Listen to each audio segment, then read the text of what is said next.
Umpire Mag feed, and I can't wait to go across the pond to listen to Across the Pod, fresh out of Wales.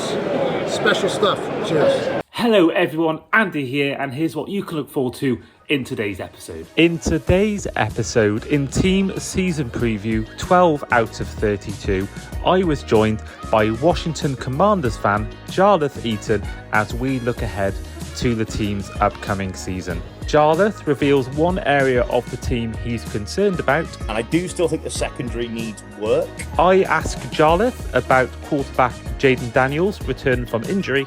Do you think he can come back and be the Jayden Daniels that we saw in 2024? And much more as Jarleth predicts the end of season record in our win, loss or tie segment. Hope you all enjoy. Hello everyone and welcome back to the Across the Pod NFL podcast. I am as ever your host today, Andy Davis, and we are here to do team season preview 12 out of 32. I think it's 12. My memory is getting really foggy already. Could be 13, could be 11 on top of my head. I think it's 12, but apologies if it's not. But as you can see from the title of the episode, we are here to talk all things Washington Commanders ahead of their 2026 NFL season. But before we do that, a couple of things. Firstly, this podcast is sponsored by Fantasy Game Day app. Use code Andy5 at checkout for money back off your first paid lineup. And you would have seen a few days ago, we released the Philadelphia Eagles season preview with myself and Steve McGuinness, where one of the topics was talking about Jalen Carter and the fact that, there was talk of him potentially not getting his contract renewed. We're talking about his kind of drop in stats and whether he was, a risk of maybe not being on the team. So we're filming this right now on July 28th, the same day that Jalen Carter has announced to have signed a new blockbuster deal. So this podcast, the Eagles podcast, is being released tomorrow, currently for me at time of recording. So if you have listened to the podcast and wondered why we've talked about Jalen Carter when the news broke out about his contract, that is why. So just a little disclaimer for those who haven't, seen the socials when I kind of put the podcast post out. So yeah, if you're wondering why, then that is why. But moving on, let's get our guest in. He is a returning guest. He is back on the show. We have Commanders fan Jarleth Eaton. Jarleth, it is great to have you back on. Always good to talk some ball, mate. As you mentioned there at the top of the show, end of July, training camp starting, and we're about 8 days from the Pro Football Hall of Fame game. I can hear the Sunday Night Football anthem being ready. I can hear Carrie Underwood. I can hear Fox, CBS, ESPN, even Amazon Prime. I can hear it all coming. The nights are getting shorter. The weather's not really getting colder, but it will do. Football is nearly here. Can't bloody wait, mate. I hope you're all good yourself. Yeah, mate, I am all good, and I am like you. I am very excited for the season to begin. Very excited for it. Just, I think as well, this may sound a bit weird to some people, but I always think of like being a Liverpool fan, right, in football. Every season, there's stress involved. There is constantly thinking about, are we going to challenge the league? Are we going to do well in this cup? And there's kind of the pressure of that kind of matching expectation. And I always think with it must be quite hard at times being a Niners fan, Bills fans, Ravens fan, that constant expectation and worrying, is this going to be the year? Am I going to do it? There's some dog barking. I don't know where they're not going to hear that. That was quite loud. I can't hear it, mate. I can't hear it. It's exciting football good. As well. But no, so for me as well, I think because I'm a Dolphins fan and there's nothing really expected of us to do this season, I think we're expecting to be a top 3 pick in the draft. It kind of relieves that pressure. I remember the 2024 season, after having such a good couple of seasons before, there was a lot of nerves, there was a lot of trepidation. But I think for me, because I know it's not going to be a good season, I can kind of relax a little bit and just enjoy the league for what it is. Some people, do follow just one team and don't watch the rest of the league. But I am someone who likes watching the entire NFL. And for me, I'm excited for all that. I'm excited for, the Rams. Are they going to be the super team we all think? Are they going to live up to expectations? Can the Bills or Ravens finally make a Super Bowl? The Bears, Caleb Williams, how exciting he can be. I don't know. I think one of them could. No. No one circles the wagons of futility like the Buffalo Bills. And unfortunately, I think that while the change was needed in Baltimore, I mean, I don't like saying this about our crosstown rivals because I appreciate they'll probably batter us the next time they play us. But I think that potentially the fact that they changed coaches, I'm not so sure they will get there. I'm with you, by the way, as an early thought process. I think the Rams will get to Super Bowl 61. I think they're looking to try and run it back like they did in Super Bowl 56. Who gets out the AFC right now? Couldn't tell you. Could not tell you who's getting out the AFC. See, that is why I do believe this could be the year for the Bills and the Ravens. I think more so the Ravens. I look at Joe Brady and think I just can't picture him lifting Lombardi Trophy. That could be just being incredibly facetious or incredibly just, being a bit harsh on Joe Brady, but he doesn't look like a coach that wins a Super Bowl. He doesn't look like he's a coach. But that's probably just me being slightly gingerous. As someone who's got ginger beard, I probably shouldn't be saying that. But you're in good company here, my friend. You're in good company here. The biggest thing for me about the Ravens, just very briefly, before we know we're here to talk about the Commanders, and we will do so.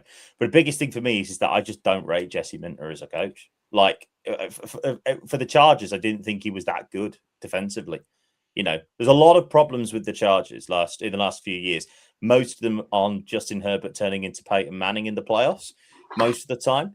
But I just don't think that Chargers defense was as good as it could have been. And you look at, this is going to make me sound really bitter and twisted here, but you look at that Patriots offense last year, and you look at that wild card game.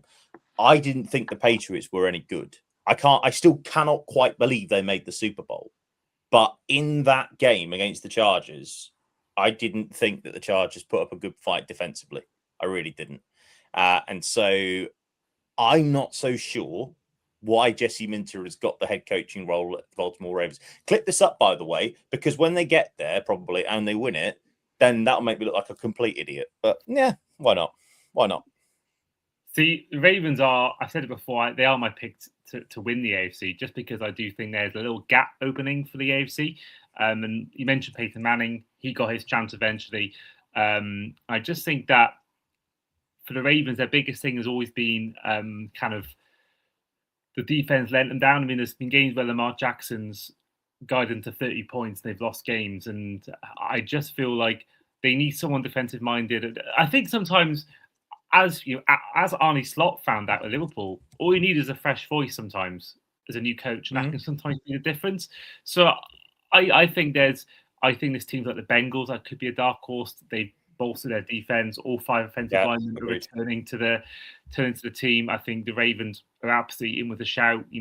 Bills, I think Chiefs, can come back. I think they've got an easier schedule, and I do believe that as long as you got Mahomes, you'll be a threat. So yeah, wide open. But I think the NFC, on the other hand, as you know, I'm sure Jarleth is a very scary conference. I think there's legitimately about 5 teams I could see making that Super Bowl. Although I do think the Rams are my overwhelming favourites. Well, looking at the ins and outs of the Commander season, first of all, the draft, you did take in total 7 players, and this includes Sonny Styles, 7th overall out of Ohio State, wide receiver Antonio Williams out of Clemson, as well as in the 5th round, Joshua Josephs. In the 6th round, you took Katron Allen and Matt Golbin, and in round 7, you took Ethan Kalakamanis, which I hope I pronounced that right. Good effort. Well done. I think you've done well there, actually. Genuinely.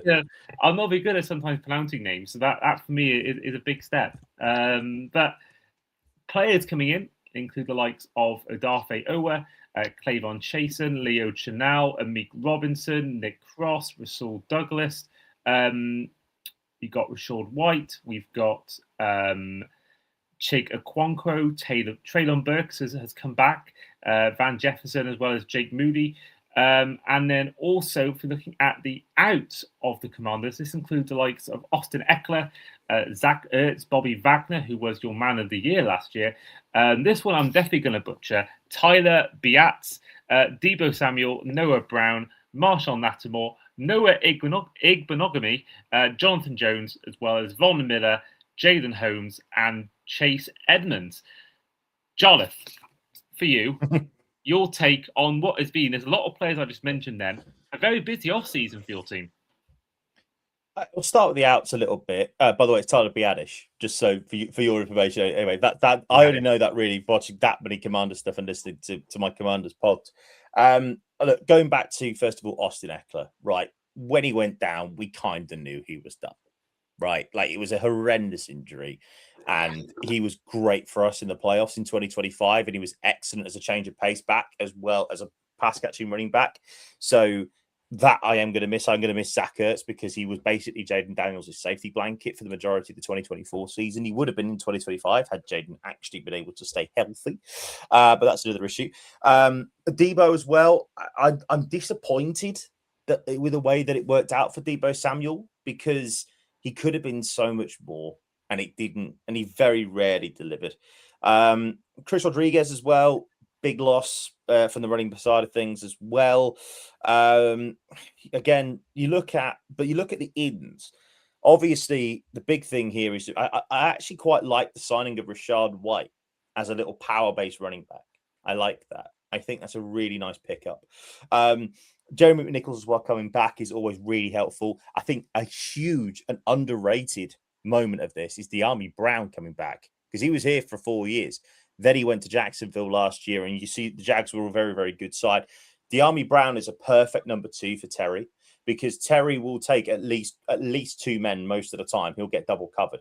But if you actually watch the playoffs, again, I come back to it in 2025, what was really important was the fact that, yes, Terry was getting double teamed, but De'Ami has got speed to go down the field. And he's got that speed there where he can make those absolutely circus catches if he needs to. And he's got pace. And you need pace if you're going to be a wide receiver in the NFL. So he's a perfect number 2, 100%. I like Van Jefferson there in the slot as well. Think he could do some business. I like Trent Scott coming back as well. Laramie Tunsil as well, coming over from Houston. I think that's a big signing too. And you look at the draft. I mean, I'm fortunate enough that I get to watch a lot of college football Saturdays. College football Saturdays are like my little warm-up act a little bit for the NFL. I enjoy a college football Saturday, in particular when it's like the 5 o'clock and the 8:30 windows, and there's multiple great games going on, so you can just flick across. It's absolutely outstanding. But I was really impressed with Sonny Styles, particularly the season before last, when he helped win the Natty for Ohio State. I thought the biggest thing for the Commanders, and it has been for years, is that we haven't had speed at the linebacker position. We've had a great front four, but if you are taking that out the field, if you're taking that and neutralizing that, the linebackers across the middle of the field have never had the speed. I mean, Von Miller and Bobby Wagner, as great players as they are, and they were fantastic, particularly Bobby Wagner in 2024, but they don't have the speed. They lost the step. You know, as Jamie Carragher always says, leave the football before the football leaves you. And there was part of that this year with Von Miller and with Bobby Wagner last year watching that. I do still think the secondary needs work. I still think that is possibly the biggest worry for me. Marshawn Lattimore could have been brilliant, and I get why they signed him at the time, because it was an all-in push. You know, we were 8-2, I think, or 6-2 at the time, and we signed him just before the trade deadline. You know, we signed him for a 3rd-round pick. Ain't got an issue with that. No issues at all whatsoever. I am intrigued by the fact Rasul Douglas is coming over, because I think he can be a very good player, but I just don't think we've seen the best of him, if that makes sense. So, yeah, there's a lot of turnover, but after 2024 and the dream season that we had, to then come back in 2025 and be utter garbage for the majority of the season, you're then going to get that turnover, because this is an important year for Dan Quinn. Obviously, Cliff Kingsbury's gone now. He's gone. I think he's gone to the 8. I think he's been the assistant coach at the Rams, if memory serves me correctly. I think he's gone to. That is actually a good point. Yeah. Yeah. I'm pretty sure he's gone to the Rams. So that's another reason why I think that they are going to be very, very good. But yes, no, he is the assistant head coach for the LA Rams. So there's that, obviously. So obviously we're going to talk about David Blough in a bit. But I think it's such a big year for Dan Quinn.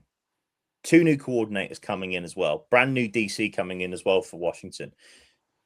And this is a year now for Dan that and for Jayden, and for a lot of, I'm not going to say a lot of Commanders fans, because at the end of the day, we've been to an NFC Championship game for the first time since 1991. That was the first time I'd ever seen them. I was ever alive to watch them in an NFC Championship game 2 years ago. And the fact that Dan's gone, the fact that Dan Snyder's gone, you could do whatever you want now because he's out the building. But that comes to a point whereby, obviously, the new stadium's coming through. That's going to be done in 2030. You've got a lot of Washington back on side.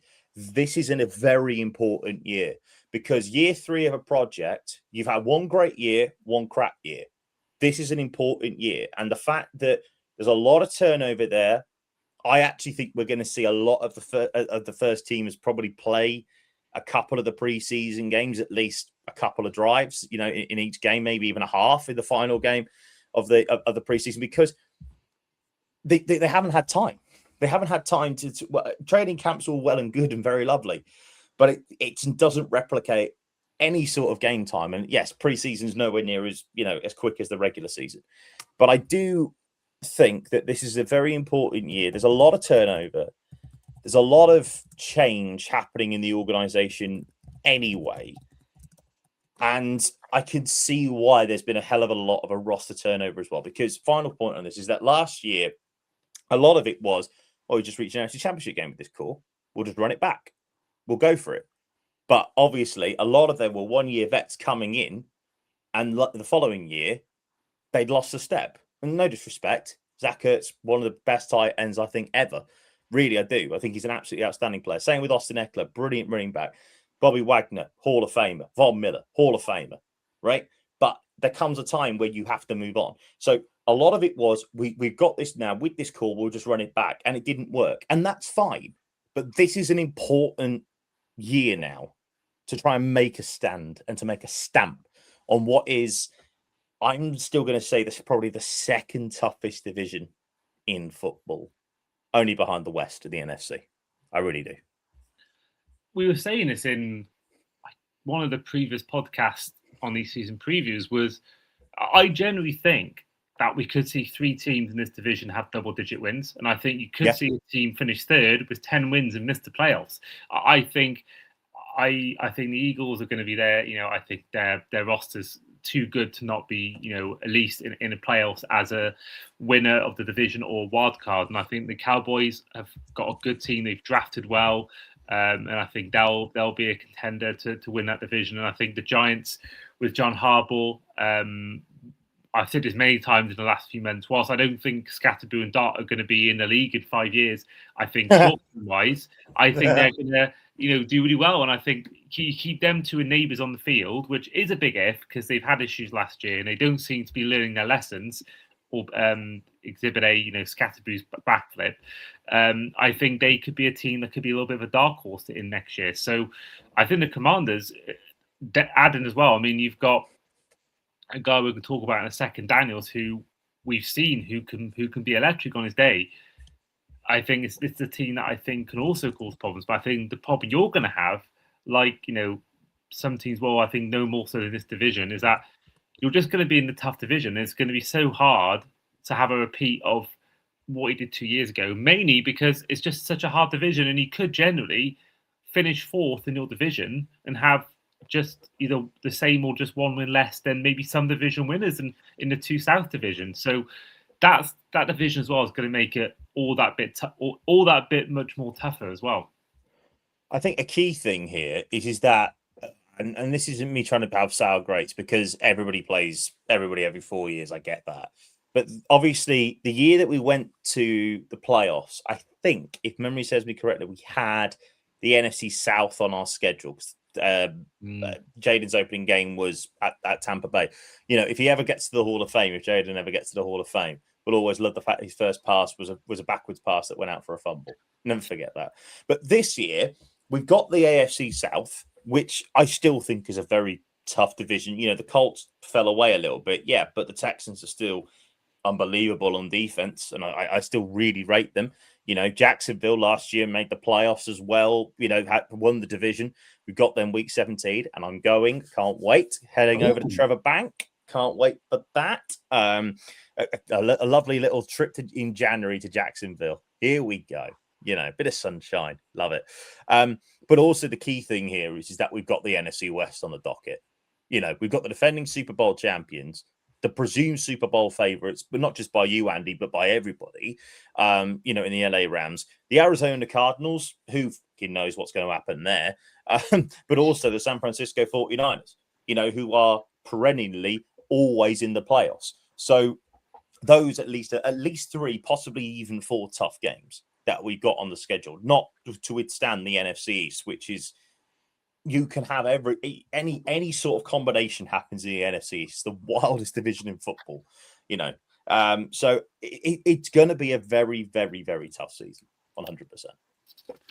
Absolutely, and I think if you're going to have some sort of success, you'll need Daniels to return to his old self, and that is, I think, a worry for some people is, you know, can he come back? Because only played 7 games last season, had a lot of injury problems. Now, anyone who would have seen the Netflix documentary recently with Daniels involved would have seen that, you know, his work ethic is very clear to see. You can see that he is someone who wants to get back on the field of all time. His mum is an incredible woman. She's such a good role model for him, and she's kept him really grounded really well. So as a mindset and as a person, he's very mature for his age. He's sensible. He really wants to get back on the field. But I think there were times last year, you saw it, where they just allowed him to come back. It took until right at the end when they said enough's enough. But they could have easily stopped it. When you were 3-9 and they brought him back on the field, at that point, they should have gone, right, you know, season's done, we'll look forward to next year, have a nice few months off.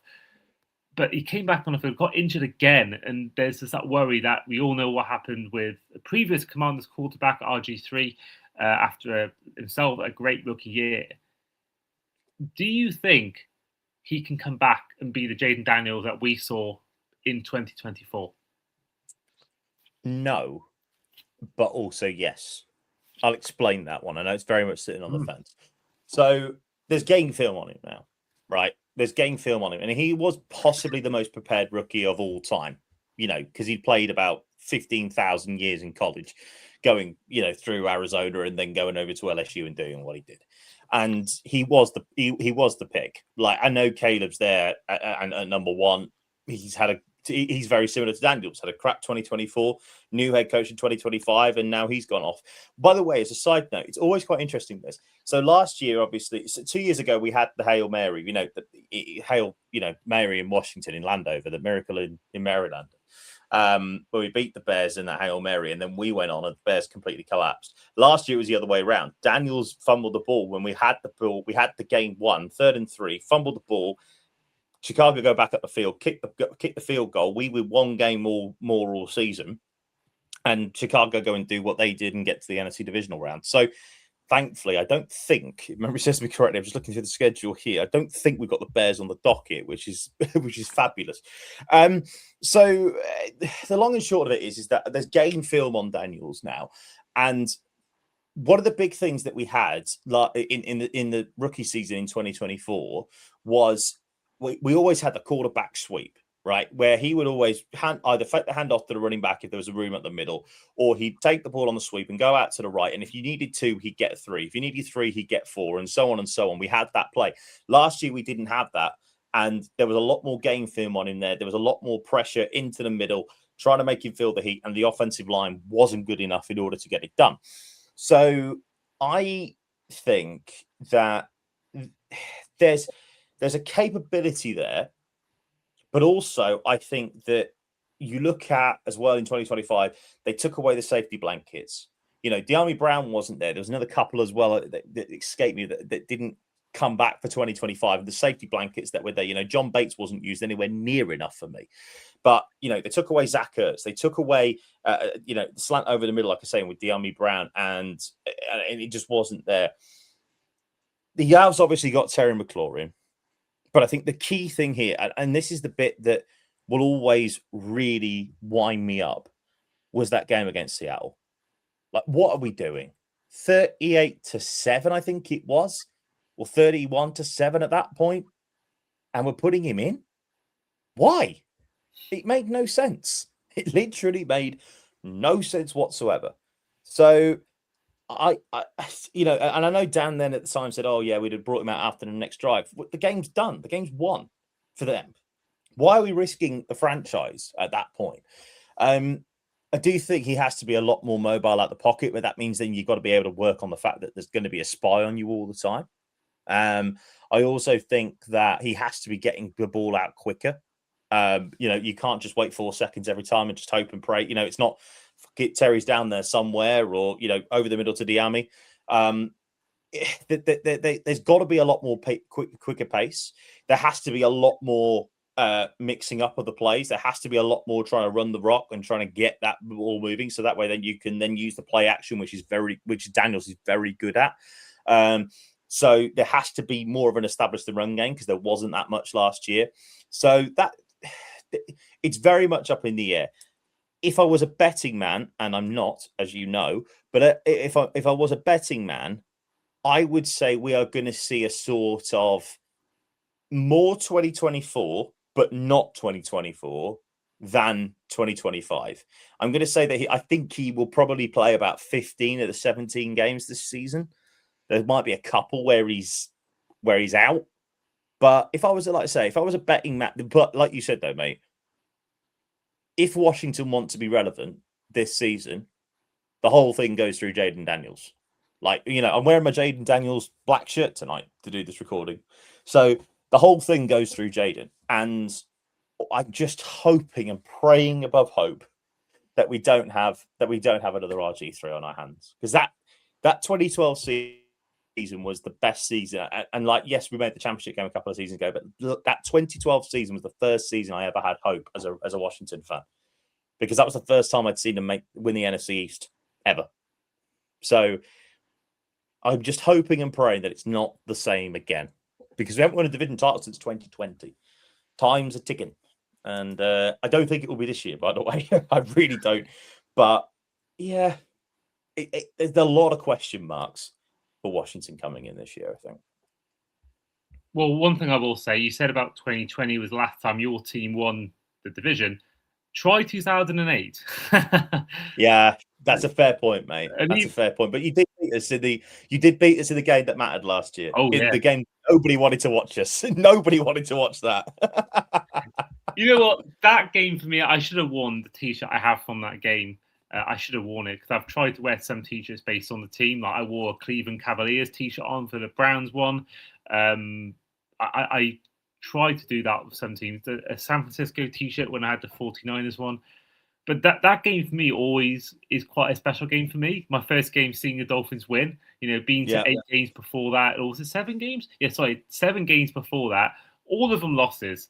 And listeners of the pod who are regular listeners will remember my stories about all my time seeing the Dolphins lose. And that was, even though we almost messed that one up as well, it was nice to see the team finally win in person and to be there and be able to be, interview the players after the game was special, really was. But yeah, a real meaningless game. And I do think what the Bernabeu's getting this year, it's going to be, I think, a lot more special. But and it's funny you mentioned about the Seattle game. I remember we played the Bills. Or was it it might have been the Ravens actually we played in that 2023 season. We were losing by loads.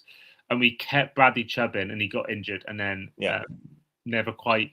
I think he got back in some sort of form, but then the team just fell apart. And I think sometimes you have to just accept your loss and think of the future. So yeah, no, going to be interesting with Daniels, and I do hope it's not going to be RG4. But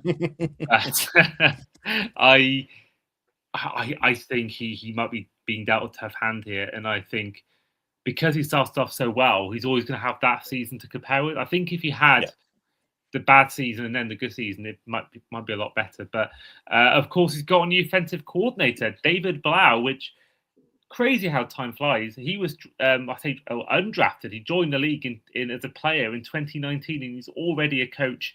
Was the assistant quarterbacks coach in the last 2 seasons before for the Commanders.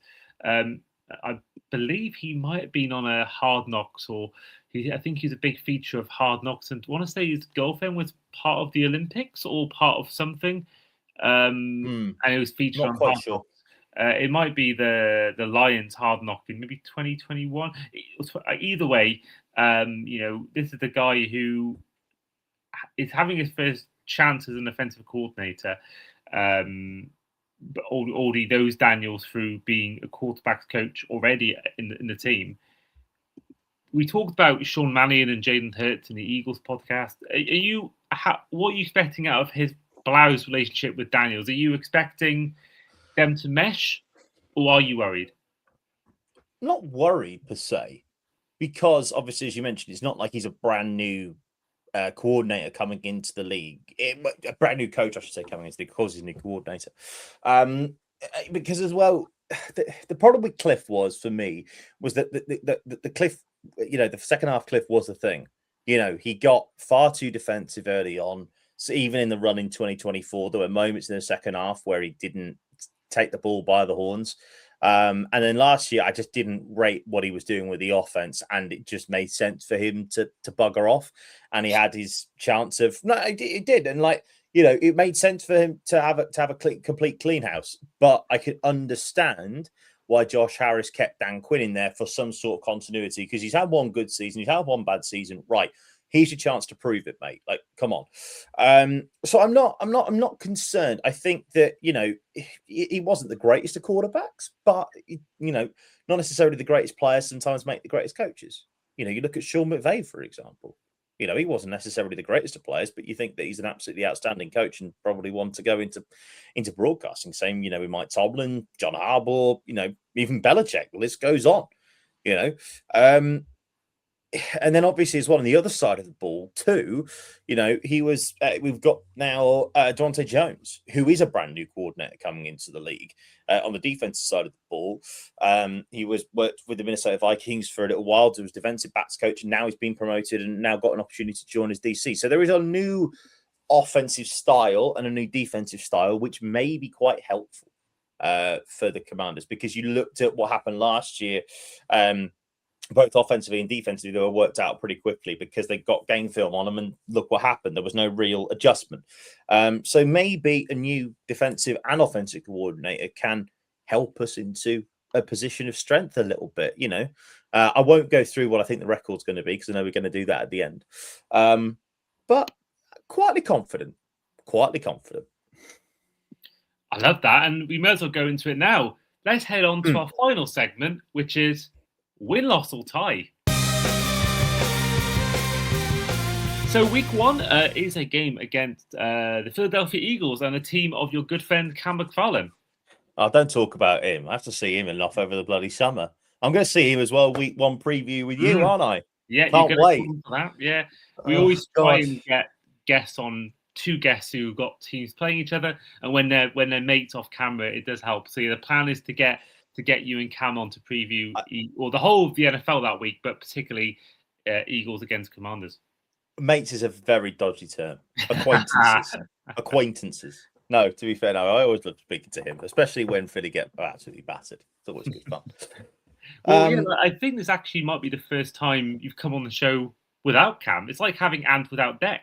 Yeah, he won't say that. He'll be glad about the fact that he hasn't had to deal with me already before. Well, to be fair, he's had to deal with me all summer for cricket. So, yeah. So I'm looking forward to this immensely. Not just because it's Philly, it's at Philly, it's week one, but just because it's football's back, baby. Football's back, and this is where I'm going with this. So you might think I'm mad, but week one always throws up complete nonsense.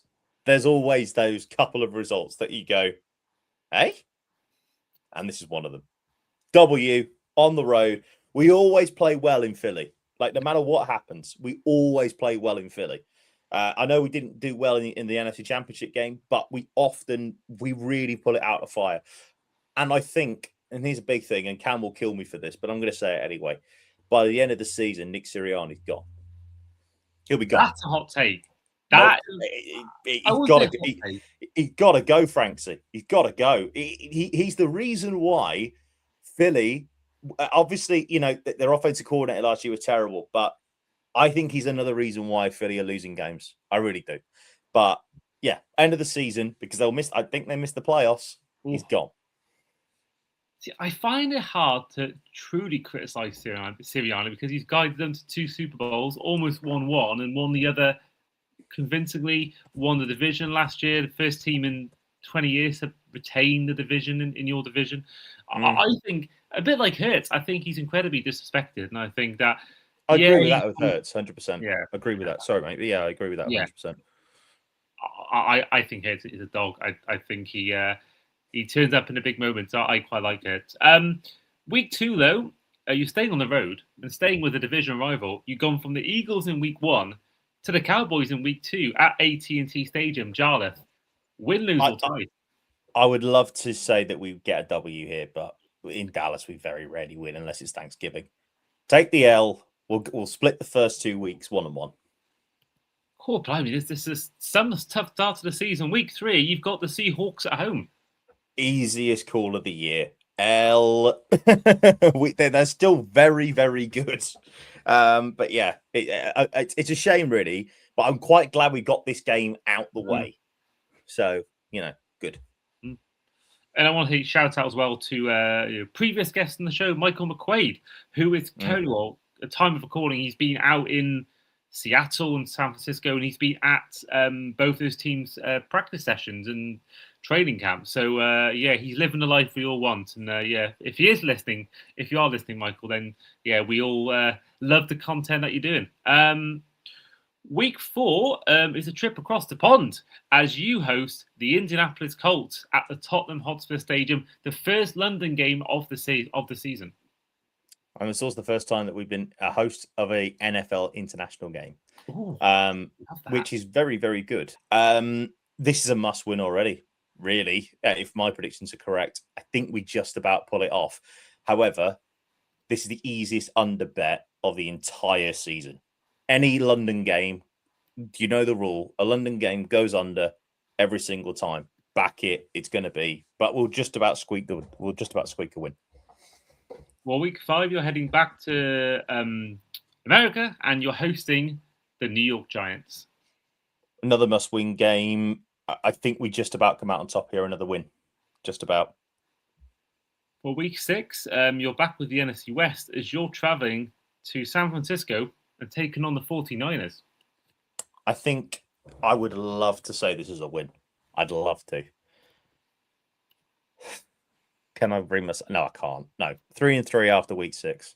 3-3. We lose. Okay, so that means going into week 7 is a bye week. So week 8 is your second game of the season against the Eagles, but this time you're at home. Sunday Night Football. Landover, Maryland. I was going to call it FedEx, then it's not FedEx now. Northwest Stadium will be rocking, especially after the fact that we've got a bye week and Philly are going to be coming in. I can't see us winning both games against the Eagles. I think that by that point they'll be pretty good. So I'm going to go with a loss as well for that. Well, week 9, you are taking on the team you mentioned before, the Los Angeles Rams at home. Now, my head is saying this is a complete, just a complete, I don't even know what the right word is. It's just complete battering. That's the word I'm thinking of. But there's always one result every single year where you do go, how the hell did that happen? No, I can't bring myself to do it. I can't. 3-5. Well, going back to week 10, you're heading on to New York and facing the Giants. This is a house of horrors, this place. This is a house of horrors, especially on a Thursday night football. On a short week going up to East Rutherford, New Jersey. It is the crappiest stadium in America. And I say that with no, anything like that around Landover, Maryland. This is a must win, though. It's a must win. I can't. I don't know. This is tight. This is really tight because we should be miles better than them. But we always seem to perform down to their level in New York. Yeah, go on, sod it. I'll pick them. 4-5, just about, but it's close. I would not be surprised at all if the Giants win this game. So week 11, you're once again at home, but this time you are facing the Cincinnati Bengals. Just like we did in 2024, Jayden throws an absolute bomb to Terry with a minute to go to pick up a win. Okay. So week 12, the first of back-to-back road games you are taking on, first of all, at State Farm Stadium in the Arizona Cardinals. If you want to be a playoff team, you have to win games like this. W. And then week 13, you are facing at Nissan Stadium, the Tennessee Titans. I can't believe I'm doing this. 4 in a row, 7-5. We're back on the Super Bowl season, baby. Let's go. You've gone from 3-5 to 7-5. It's an incredible little run you've got going 4 on in a row, baby. This is where you need to start reeling off wins because the back end of the season is hideous. Yeah, not great. It kind of is. Yeah, it's. I think it's quite a tough schedule.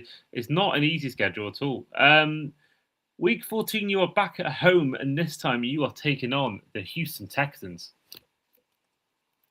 They go 5 in a row. Oh my goodness! 5 in a row. They're on a heater, baby. Wow. Okay. Well, week 15, you may be facing my favorite former quarterback. That is definitely not the case. Tua Tagovailoa potentially, and the Falcons. Again, if you want to be a playoff team, you have to win games like this. Win. Love that. Love this confidence. Really do. With week 16, currently is down as TBD as to what date you play on. But it's around Christmas time. It could be either the 26th or 27th of December. You travel to the Minnesota Vikings. And we lose. We don't play well in Minnesota. That's where the run comes to an end. Simple as that. Okay, so then week 17, your final road game of the season and a game you've just mentioned before earlier in the show, you're going to be going to Can't Jaguars, Everbank. This might be, I think this could be the last ever game at the pre-renovated Everbank. So Trevor Bank. Yes. I think it is the last game at Trevor Bank. So their last game of the season, week 18, is away to the Colts. So yeah, this is going to be the final ever regular season game at the pre-renovated Everbank. So you're there for a bit of history. I think as well that both teams are going to be in the playoff mix. So this is either going to be 4:30 on NBC or an 8 o'clock Peacock exclusive. So I land on New Year's Day, college football playoff quarterfinal day. So I'm very, very excited.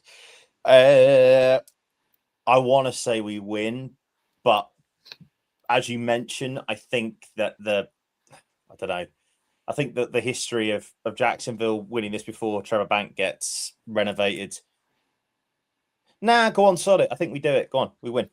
100%. Okay, spoiling the party. Yeah. It might not be as emotional because they're still staying in the same place. It might not be. It's not like it's the Bills where they're smashing it down. Yeah. It's going to be, the same site. So it might not be quite as an emotional a day for the players. But either way, you do have a Week 18 game, your final home game of the regular season, and it's a game hosting the Dallas Cowboys. So for the final time this episode, Jarleth, win, lose, or tie. This game is just like it was in 2012. This game is for the NFC East Championship. And the red. Oh God! I almost called them the old. Whoa! Yeah, I pulled my. I pulled myself up. And the Commanders get a W, 11-6, and they win the NFC East. And I've just turned my PS5. I've just turned my PS5 off, and I'm going to bed. No, I think that we have got the ability. I may have been a little bit overzealous in a couple of picks. I think the Giants won away. I think the Bengals at home, they are must-win games. But towards the back end of the season, Arizona, Tennessee, Houston, Atlanta, they have to be 4 wins. They have to be after the start that we have. But I do genuinely think that we've got the opportunity to go 10 or 11 wins and make the playoffs. Maybe not win the East, but I do think that we've got a chance at certainly making the playoffs this year. Well, and if you do make the playoffs with that record, how far are you predicting your team will go in the postseason? Divisional. I think we'll go to the divisional round because I don't think that we will get the number 1 seed with that record. I've been very, very open in saying that I think the Rams are quite rightly the preseason favs to win it all again. They've done exactly what they did in Super Bowl 56. F them picks. We're winning it in our home stadium. So I think that we will either lose to the Rams as potentially in that game, or a sneaky little pick, I think, actually. Well, I'd say sneaky little pick, the defending champions. I'm not quite sure if... I was going to say Seahawks then. I'm not so sure if the Seahawks are going to be any good this year. I'm not so sure. I'm a little bit concerned that the Super Bowl hangover might be there, right? I actually feel that, though, it will be the Rams versus the Niners in the NFC Championship game. And I think that the Rams, just like the Niners could have had last year, I think the Rams will have home field advantage throughout the playoffs, including the Super Bowl. I think they're just too good, mate. They're too good. Interesting, because my kind of prediction is going to be a Rams-Niners NFC Championship. I do think that with everyone healthy, that they've still got a good team, the Niners. Obviously, there's a big recent history of not keeping players fit. If they keep, I mentioned this before in the Niners show, if you keep Purdy, McCaffrey, Kittle, Mike Evans all on the field, you keep Fred Warner on the field, Nick Bosa on the field, you've got Kyle Shanahan. It's a good team, and Trent Williams is defying his age. I do think one or two injuries that could go south, but I do think it could be the Seahawks as well. But I just think this year, the Rams are just too good. They were actually my pick to win it before the Garrett trade went down, because I thought they addressed their secondary, all of that stuff, and then they go out and get Garrett, and they could even get Aaron Donald back as well. So for me, I think this is probably me being a bit recency biased and reactionary, but I do believe that this is the nearest team we've got to going the whole season unbeaten in a while. I do think I just can't really. I just can't see a flaw. Maybe special teams. Sam mentioned it. The new coordinator, they had issues last year with special teams, but I do believe you've got a great receiving core. Running back room's good. You've got current MVP now. Of course, him and Adams could go 1 year too far, and they could show their age. But you've got a defense which is young. You've added in Garrett as well to that defense. Trent McDuffie's come in. You've got Jared First, Braden Fisk, Kobe Turner. Obviously, they've lost Jared First, but Garrett is next level up, and they're addressing the short term. They're looking to try and win now. So it doesn't matter if First is going to be a better long-term option. And for me, it's Nate Lambert as well, linebacker. It's just a complete team, and I do think maybe they haven't. Maybe they need a third receiver to be elite to maybe go unbeaten. But I think certainly, to win the NFC West and win the NFC, I think for me they are my favourites to do that. Oh my goodness, a player we've not mentioned actually that could be joining the Commanders, which have been much talked about in the wrong way. I'm getting a notification here. Brandon Ayuk comments on Kyle Shanahan's Instagram story. Now, this could be good or bad. Now, he's been linked with the Commanders a lot. He keeps talking about going to the Commanders, wearing Commanders hats. So he is apparently... Brandon Ayuk has commented on Kyle Shanahan's car accident on his Instagram story. Oh my goodness. So he's done his Instagram story, which says, "You can't win the race if you crash out." What an insane thing to say. I mean, there's something wrong with that man. There's something clearly going on with him. That's an insane thing to post on social media. Well, here's one thing as well for you that we haven't mentioned throughout this program, and it might come up while this gets released. Stephon Diggs as well has called the Commanders intriguing, and he is teasing that he might be joining his services into Landover, Maryland. Just a quick one, by the way. You said about going the entire season undefeated. You look at the back end of the season for the Rams versus the Chiefs, at the Niners, versus the Cowboys, at the Seahawks, at the Bucks, versus the Seahawks. If they get through that gauntlet without losing a game, absolutely fair to them, because that back end of the season is ridiculously tough. I mean, you put it like that, maybe they won't go. Maybe they won't go unbeaten. Maybe they could even go 15-0, 14-0, and then they won the division, and they kind of take their foot off the gas naturally. They've invested some players in one of the weeks, so maybe not. But I think this team is certainly, for me, an elite team. But that is where we will end the show for today. So, Jarleth, a huge thank you for coming on today. No worries at all, mate. Always good to talk some ball with you, and always good to speak to the listeners again. I will see you in week 1 when football is back, and we're off to Melbourne as well for the first time during the season. So yeah, always good to chat, mate. Have a good one. Have a good rest of the off season, my friend.